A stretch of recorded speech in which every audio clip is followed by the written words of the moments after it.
সিলেটের চাঁদনীঘাট এলাকার সুধী সমাবেশে এই মুহূর্তে বক্তব্য রাখছেন প্রধানমন্ত্রী তারেক রহমান। সরাসরি যাচ্ছি। এরকম অনেকগুলো জেলায় এরই ভিতরে বিভিন্ন জায়গায় কৃষকরা বিশেষ করে ক্ষতিগ্রস্ত হয়েছে। শহরগুলো তো আছে। কিছুদিন আগে আপনারা দেখেছিলেন চট্টগ্রামের কিছু নিউজ এসেছিল, যদিও সেটার মধ্যে পরে আমরা দেখেছি পুরোপুরি সত্যতা ছিল না। যাই হোক, আমরা দেখেছি অতিবৃষ্টির কারণে জলবদ্ধতা।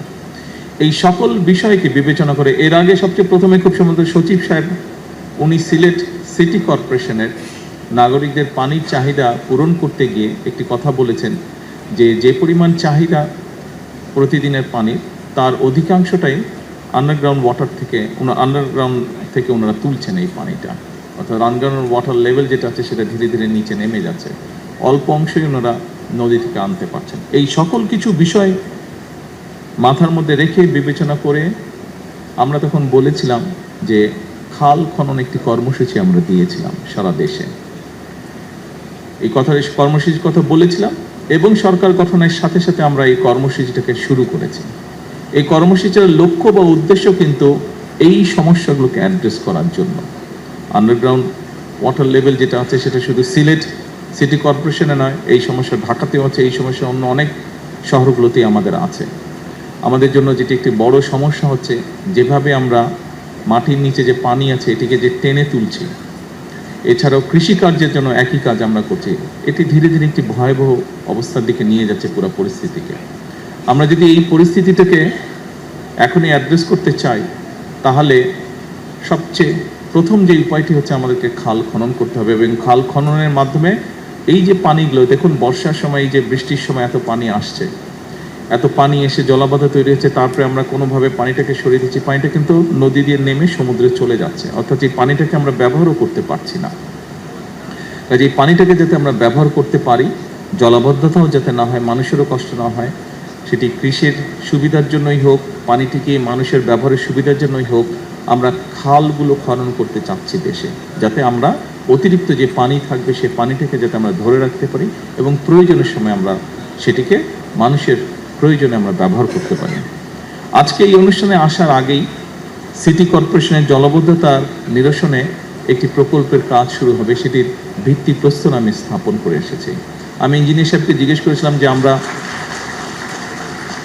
ওনারা যে প্রেজেন্টেশন দিয়েছেন তার উপরে যেটা আমি বুঝতে পেরেছি যে এই কাজটি সম্পন্ন হলে আমরা ধরে নিতে পারি ইনশাল্লাহ সিলেট শহরে জলাবদ্ধতা হবে না, অতিবৃষ্টি হলেও বা বৃষ্টি হলেও জলাবদ্ধতা হবে না। তবে অবশ্যই এখানে আরেকটি বিষয় আমাদেরকে খেয়াল রাখা প্রয়োজন, যেই সমস্যাটি শুধু সিলেটে নয়, যেই সমস্যাটি আমাদের প্রায় সবগুলো শহরে সামগ্রিকভাবে হয়তো সমগ্র দেশেই আছে। এখানে মুক্তাদি সাহেব একটু আগে আমাকে বলছিলেন যে সুরমা নদীতে খুব সম্ভব সচিব সাহেবের বক্তব্যের মধ্যে বোধহয় বিষয়টি ছিল যে সুরমা নদীতে বিভিন্ন পলিথিন থেকে আরম্ভ করে প্লাস্টিক থেকে আরম্ভ করে টিন থেকে পড়তে পড়তে যে স্তরটা জমা হয়েছে বেশ পুরু হয়ে গিয়েছে। প্রায় বছর খানেক আগে, তখন তো অবশ্যই আমি লন্ডনে ছিলাম, সেখানে আমি যে কোনো একজন ভদ্রলোকের সাথে আলাপ করছিলাম যার কিছু এক্সপার্টিস রয়েছে এই বিষয়গুলোর উপরে। এবং ঢাকার যে বুড়িগঙ্গা নদীর কথা আপনারা সকলেই জানেন, নাম শুনেছেন, সকলে না দেখলেও নাম শুনেছেন।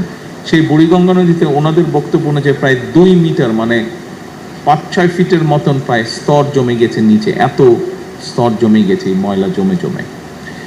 এই বিষয়টি কম বেশি প্রায় সবগুলো বাংলাদেশের শহরের ক্ষেত্রেই প্রযোজ্য এবং এই বিষয়টিকে যদি আমরা এখনই অ্যাড্রেস করা না ধরি তাহলে একটা সমস্যার মধ্যে পড়তে হবে। বুড়িগঙ্গা নদীর পানি অসম্ভব রকম বিষাক্ত হয়ে গিয়েছে। এইভাবে যদি সবগুলো নদী বিষাক্ত হতে থাকে তাহলে একটা অসম্ভব ভয়াবহ পরিস্থিতিকে আমরা সকলে ধাবিত হচ্ছি। কাজেই এই বিষয়ে আমাদের মানুষকে সচেতন করতে হবে। সিটি কর্পোরেশনকে আমি অনুরোধ করব, অবশ্যই আপনারা বিভিন্ন প্রকল্প গ্রহণ করবেন মানুষ যাতে সেবা পায়, কিন্তু একই সাথে পাশাপাশি যদি আপনারা মানুষকে অ্যাওয়্যার করার জন্য, সচেতন করার জন্য কতগুলো উদ্যোগ নেন, যেমন প্লাস্টিক, পলিথিন, কাগজ, যে কোনোই বর্জ্যদ্রব্য হোক না কেন, এই জিনিসগুলো যত্রতত্র যাতে আমরা না ফেলি। এইটি যদি আপনারা বিশেষ করে যত স্কুল আছে, ছোট ছোট বাচ্চা, বিশেষ করে প্রাইমারি স্কুল, হাই স্কুল, এই বাচ্চাদেরকে যদি এই জিনিসগুলা শেখানো ধরেন, কারণ বড়রা কিছু শুনলেও সহজে শিখতে চায় না।